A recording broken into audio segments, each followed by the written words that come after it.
UCC, अब इस पे भयानक बवाल चला, ये आना ही है, मोदी जी इसको पक्का लाएंगे। इसमें मुख्य रूप से 3 चीजों को शामिल किया जाए, लेकिन सरकार या मीडिया इसे इस तरह से प्रस्तुत कर रहा है ना, कुछ लोग इसको लेके कोर्ट में पहुंच। समान सिविल संहिता, समान सिविल मतलब होता है नागरिक, नागरिक, समान नागरिक संहिता, संहिता, समान सिविल संहिता, यूसीसी। अब इस पे भयानक बवाल चला हुआ है। देखिए, संहिता का मतलब होता है कानून, कोड का अर्थ होता है कानून, कोड ऑफ कंडक्ट, किसी चीज को सुचारू रूप से चलाने का एक कानून। सब लोगों का अपना एक कोड ऑफ कंडक्ट होता है। जब आप अधिकारी बन जाइएगा तो आपको एक ज्वाइनिंग के बाद कोड ऑफ कंडक्ट दिया जाएगा, ये काम आप कर सकते हैं, ये नहीं कर सकते। समान दंड संहिता का मतलब सजा देने का कानून, आचार संहिता मतलब चुनाव का कानून, कोड ऑफ कंडक्ट नौकरी करने का कानून। नागरिक संहिता का अर्थ होता है शादी ब्याह तथा वसीयत का कानून। इसमें मुख्य रूप से 3 चीजों को शामिल किया जाएगा। शादी और विवाह एक ही चीज होता है, हिंदी उर्दू में शादी, हिंदी में विवाह, विवाह, तलाक और वसीयत, इन 3 चीजों को मेनली इसमें शामिल किया जाएगा। अभी क्या है कि लॉर्ड कॉर्नवालिस के समय हिंदू के लिए अलग था, मुस्लिम के लिए अलग था। समझ में आ गया कि नहीं आ गया? तो मुसलमानों में रीतियां सबकी अलग रहेंगी, कोई 7 फेरे लेगा तो कोई कबूल है बोलेगा, कोनो मोमबत्ती कैंडल। क्रिश्चियन लोग के शादी में कैंडल बहुत शुभ होता है। रीतियां सबकी अलग अलग हो, लेकिन कुछ कानून हो जो सबके लिए सेम हो। जैसे पॉलीगेमी ना हो, एक व्यक्ति 1 से ज्यादा विवाह न करे, ये सबके लिए हो जाएगा। अभी क्या है कि इस्लाम धर्म में 2 शादियां करना मतलब इजी है, समझ में आ गया कि नहीं? बाकी धर्म में भी लोग शादियां कर लेते हैं तो उनमें थोड़ा सा एक्सेप्टेंस थोड़ा सा कम है, मतलब लोग उनको करने का तो कर ही लेते हैं, बट उतना एक्सेप्टेंस नहीं है। बट इस्लाम में एक्सेप्टेंस बाकी की तुलना में ज्यादा है। हालांकि ऐसा नहीं है कि 100% मुस्लिम ही 1 से ज्यादा शादी करेंगे, या ऐसा भी नहीं है कि अन्य धर्म के लोग 1 से ज्यादा शादी नहीं करते हैं। बहुत सेलिब्रिटी या बड़े बड़े लोग आपको एग्जाम्पल में जब मिल सकते हैं तो एक धरातल लेवल पे तो संख्या और भी बढ़ सकती है। लेकिन इस चीज को दूर करने के लिए समान सिविल संहिता लाने की बात है। तो अब इससे क्या होगा कि शादी के नियम कानून एक ही रहेंगे कि सबको एक ही शादी करनी है, और साथ ही शादी तोड़ने के लिए भी कानून एक ही रहेगा कि आपको प्रूफ देना पड़ेगा कि आप इसके साथ जीवन नहीं बिता सकते। ऐसा नहीं है कि तलाक तलाक बोले खत्म कहानी हो गया, नहीं, कभी ऐसा होगा ही नहीं, ना ही हिंदू में और ना ही मुसलमान। समझ में आ गया कि नहीं आ गया? इसके लिए आपको कोर्ट का रास्ता अपनाना पड़ेगा। जैसे किसी अपराधी को सजा सुनाने के लिए कोर्ट का सहारा लेते हैं, वैसे ही समझ जाइए कि अब आपको खत्म करना है तो आपको कोर्ट का सहारा लेना पड़ेगा। बहुत सारे लोग इसे सहारा लेते हैं कोर्ट का और इजीली सेपरेट हो जाते हैं। बड़े बड़े सेलिब्रिटी लोग में, बड़े बड़े लोगों में बड़ा आराम से विवाह अलग हो जाता है। कोर्ट में एक अर्जी डालते हैं, 6 महीने की तारीख पड़ती है, जज पूछते हैं, फिर कहते हैं कि 6 महीने आप लोग अलग रह के देख लीजिए। हो सकता है कि आप लोग आवेश में आके गुस्सिया गए होंगे एक दूसरे से, फिर आपका ये डिसीजन हो रहा होगा। नहीं तो अगर ठीक है तो फिर कोर्ट उन्हें प्रूव करने के बाद देख देती है क्या पे। तो अभी क्या है कि हर धर्मों में अलग अलग है, किसी धर्म में इजी है, किसी धर्म में कठिन है। हालांकि 1 से ज्यादा शादियां भारत में अभी भी कुरीति के तौर पे देखी जाती है। अभी भी ये भारत की ऐसी संस्कृति है कि किसी की 1 से ज्यादा शादी सेम टाइम पे, अगर किसी की पत्नी या पति नहीं है और वो शादी करता है तो इसे कुरीति के रूप में नहीं देखा जाता। लेकिन एट अ टाइम एक को जिंदा रहते देखा जाता है तो वो किसी भी धर्म में शादी कर ले, इजीली एक्सेप्टेबल हो या ना हो, लेकिन समाज उसको एक कुरीति के तौर पे देखता है। और ये प्रथा भारत में धीरे धीरे स्वतः ही खत्म हो रही है। लेकिन नियम बन जाएगा तो उसकी खत्म होने की रफ्तार बहुत तेज हो जाएगी, और जो 10 साल बाद खत्म होना था शायद 2 साल बाद ही खत्म हो जाए। समझ में आ गया कि नहीं आ गया? तो इसलिए सरकार इस पर कानून ला रही है। किसी को कोई दिक्कत नहीं, शादी के लिए नियम हो जाएगा कि एक ही शादी करनी है। आपका मन आप 7 फेरा लीजिए, आप किसी भी तरह से शादी करना है, आपका मन आप चांद पे जाके ब्याह कीजिए, कोई उससे बहस नहीं है, ठीक है। लेकिन शादी एक, समझ में आ गया कि नहीं?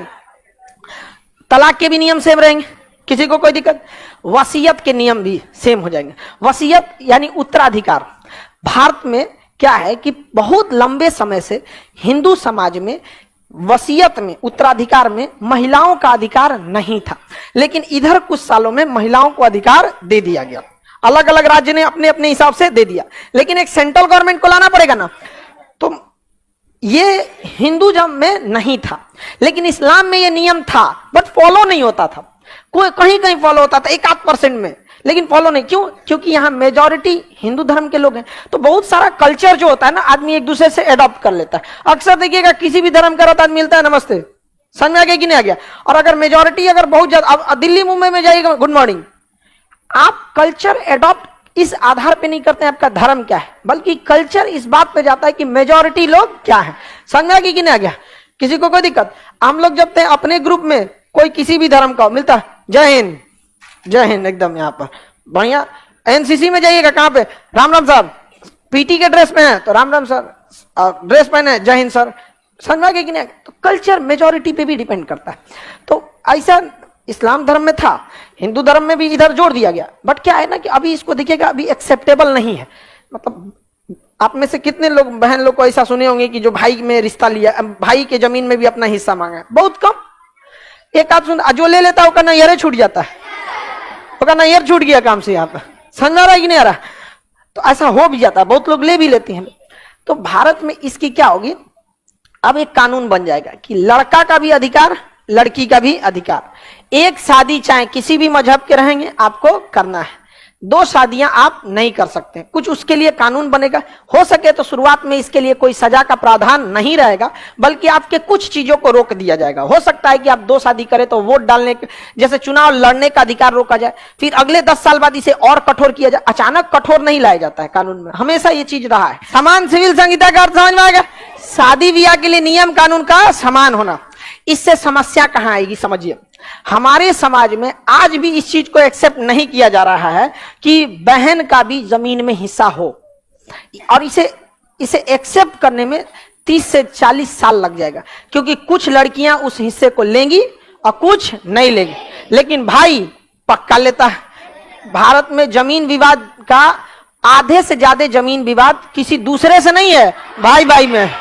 समझ में आ गया कि नहीं? हम इन्हें से नाली निकालेंगे, हम इन्हें से दुआरा निकालेंगे, हम यहाँ भैंस बांधेंगे तो हम यही करेंगे। तो अभी इस चीज को एक्सेप्ट करना इतना आसान नहीं है। समान सिविल संहिता का मतलब समझ आ गया?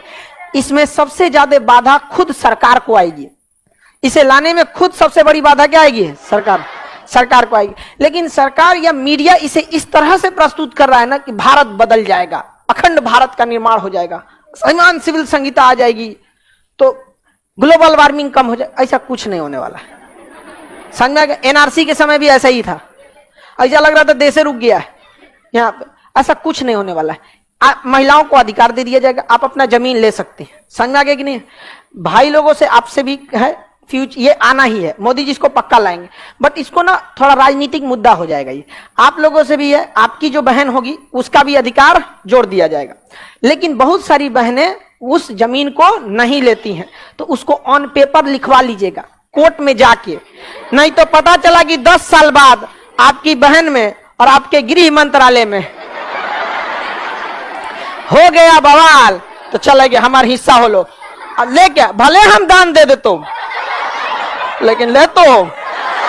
आपको क्या लग रहा है कितनी लड़की लोग है इसमें जो मतलब अपने घर में जमीन में लेना चाहिए हिस्सा? देखिए 2-4 हाथ उठाई ऐसा थोड़ी लग रहा है जो हाथ नहीं उठाई उसको क्या लग रहा है हम विश्वास कर लेंगे ठीक है क्या जी? करिए, जरूरत के हिसाब से देखा जाएगा। इससे एक फायदा यह है, इससे कई फायदे भी होंगे, कई सारे निगेटिव पॉइंट्स भी आएगा। फायदा ये आएगा कि बहन स्पष्ट भाई को कहेगी कि ठीक ठाक घर देखकर ब्याह करना, जिम्मेदारी समझ के, बोझ समझ के भेजना नहीं, वरना हम तुम्हारे पे बड़ा बोझा बन जाएंगे। तो उसकी भी रिस्पॉन्सिबिलिटी भैया इसको अच्छा घर जाओ ताकि कुछ घटल ना रहे, क्योंकि अगर घट गया तो फिक्स डिपॉजिट रखल है एक चीज ये भी ठीक है। और कुछ चीजें ऐसी हैं कि कुछ चीजें शुरुआत में कहेंगे, अच्छा कोई भाई को कितना खराब लगेगा, चलो कोर्ट में लिख दो कि तुमको नहीं लेना है, इसको लाया जाएगा यहाँ पे। कुछ लोग इसका विरोध करते हैं, कुछ लोगों का कहना है कि मुस्लिम के धार्मिक भावना का इसमें वो है। तो भाई एक बात बताइए, इस्लाम में दंड संहिता भी तो अलग है। चोरी करने का बदले हाथ काट दो, तो क्या वो कहेंगे कि नहीं हमारे को चोरी के टाइम भारत वाला सजा मत दीजिए, 6 महीना जेल काट दीजिए, लेंगे? नहीं। तो उन लोगों ने समान नागरिक संहिता को भी अपना लिया है, समान दंड संहिता को अपनाया है। जबकि इस्लामिक कानून अगर लागू हो जाए ना, सऊदी में लागू है दुनिया का सबसे कठोर कानून, सर कलम खत्म, काम खत्म, लागू होगा? नहीं होगा। तो कोर्ट में कुछ लोग कहते हैं कि ये इस्लामिक परंपरा के खिलाफ। तो जज साहब पूछते हैं तो ये जो कानून है भारतीय दंड संहिता धारा 302 307 ये भी तो भारत का कानून है, ये कौन सा इस्लामिक कानून है? तो इसके जगह पे आपको वो वाला लगा दे सऊदी वाला, भाई गड़बड़ाइए जाएगा। लेकिन समझिए कुछ राजनेता चुनाव में मीडिया में रहने के लिए ऐसा बात बोलते हैं जिसका कोई एक आम इंसान को इससे कोई मतलब नहीं है। तो कुछ चीजें हैं जो केवल न्यूज में रहने वाली है। हालांकि इसके विरोध का कारण भी हम बता दिए, कुछ लोग इसको लेके कोर्ट में पहुंचेंगे और जज साहब क्या पूछेंगे ये भी बात हमने आपको बता दी।